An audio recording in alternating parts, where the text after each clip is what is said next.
চাচা পায়জামার উপর লুঙ্গি পরেছে।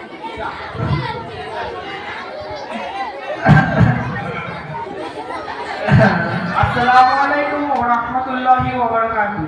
ওয়ালাইকুম আসসালাম ওয়া রাহমাতুল্লাহি ওয়া বারাকাতুহু। চাচা যান, এইসব ঝোলা ব্যাগ নিয়ে কোথায় যাচ্ছেন? খবর জবর ভালো তো? বাবা, একটু বাজারে গিয়েছিলাম। চাচা, আপনি এই বয়সে বাজারে গিয়েছিলেন? আপনার কি ছেলেরা নেই? ছেলেদের কথা আর বলো না।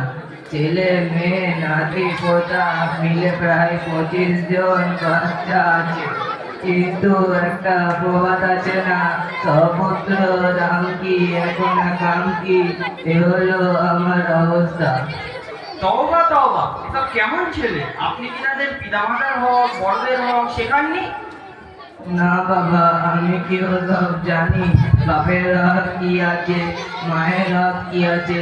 আমি ওদেরকে ভালো স্কুলে পড়িয়েছি, ভালো শিক্ষা দিয়েছি, আমার জীবনের মূল্যবান সময়ও তাদের জন্য ব্যয় করেছি, এবং ভাগ্যের বড়িয়া আজকে আমাকে এই দিন দেখতে হচ্ছে। আরে চাচা, আজকে এই জন্যই তো আপনার এই অবস্থা যে আপনাকে বাজারে যেতে হচ্ছে। আপনি যদি তাদের প্রতিদিন স্কুল শিক্ষার সাথে সাথে মক্তবে দিন শিক্ষার জন্য পাঠাতেন, তাহলে আজকে আপনাকে এই দিন দেখতে হতো না। ওই দেখুন, একজন দিনিয়াতে শিক্ষক আসছে, চলুন ওনার কাছ থেকে জেনে নিই দিন শিক্ষার গুরুত্ব কতটা। আসসালামু আলাইকুম ওয়া রাহমাতুল্লাহি ওয়া বারাকাতুহু। ওয়ালাইকুম আসসালাম ওয়া রাহমাতুল্লাহি ওয়া বারাকাতুহু। হুজুর দেখুন, এই চাচাজান বলছেন দিন শিক্ষার প্রয়োজন কি। চাচা যান, আল্লাহ তাআলা আমাদের মুসলমান বানিয়েছেন। আমাদের দায়িত্ব কর্তব্য হলো নিজের দিনের উপর টিকে থাকার সাথে সাথে আমাদের বাচ্চাদের দিন শেখানো। তার কারণ হলো প্রত্যেক পিতার উপর তার সন্তানের জন্য 3 হক আছে। প্রথম হক হলো সন্তানের জন্য ভালো এবং নেক মা নির্বাচন করা। অর্থাৎ বিয়ে করার পূর্বে ভাবা উচিত যে নারীর সাথে বিবাহ করছে সে সৎ কিনা। রাসূল সাল্লাল্লাহু আলাইহি ওয়াসাল্লাম বলেছেন, ফাযকুর বিদাতি দ্বীন, অর্থাৎ বিয়ে করার ক্ষেত্রে তোমরা নেক নারীকে প্রাধান্য দাও। দ্বিতীয় হক হলো সন্তান ভূমিষ্ঠ হওয়ার পর তার ভালো নাম নির্বাচন করা।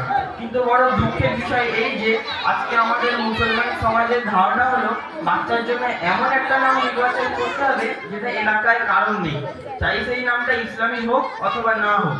যেমন অনেকে নাম রাখে রাজ, রাজু, রাজীব, সুরাজ ইত্যাদি, যদিও এগুলো ইসলামী নাম নয়। তৃতীয় হলো সন্তান বড় হওয়ার পর তাকে দিন শেখানো। যদি কোনো সন্তানকে দিন শিক্ষা না দেওয়া হয় এবং সে শরীয়তের খেলাফ কোনো কাজ করে অথবা গুনাহ করে, তবে তার গুনাহের ভাগিদার তার পিতাকে করা হবে এবং কিয়ামতের দিন পিতাকে জবাব দিতে হবে। যদি কোনো সন্তানকে দিনদার না করা হয়, তাহলে তার হারামের কাম হারামজাদা করে অপচয় করবে, শরীয়ত পরিপন্থী কাজ করবে এবং উভয় জগতে আফসোস করতে হবে।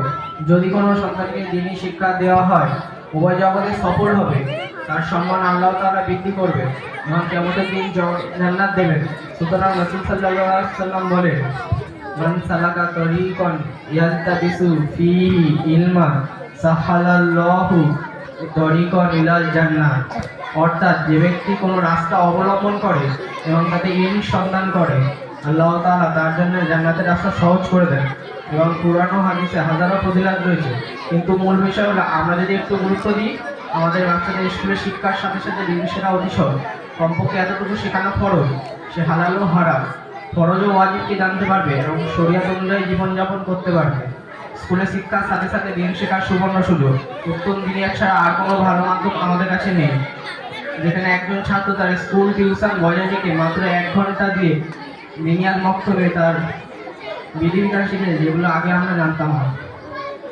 বাবা, তোমাদের কথা শুনে আমি গর্বিত হলাম এবং আমার ধারণা অনেকটাই ভালো হয়েছে এবং বাচ্চাদের দিন শেখানোর প্রয়োজনীয়তা আমি বুঝতে পেরেছি। আমি অনুভব করতে পেরেছি যে যদি বাচ্চাদের দিন শেখানো না হয়, তাহলে তাদের পিতামাতা এবং বড়দের হক সম্পর্কে অবগত হবে না এবং তাদের হক আদায় করবে না। যারা ভুক্তভোগী আজকে অধিকাংশ পিতামাতা হয়ে আছে। যাই হোক, তোমরা নিয়াজ মক্তবের মাধ্যমে আমাদের সমাজকে অনেক বড় উপকার করেছো। ঠিক আছে, তোমাদের সবাইকে অনেক বড় ধন্যবাদ। আসসালামু আলাইকুম ওয়া রাহমাতুল্লাহি ওয়া বারাকাতুহু।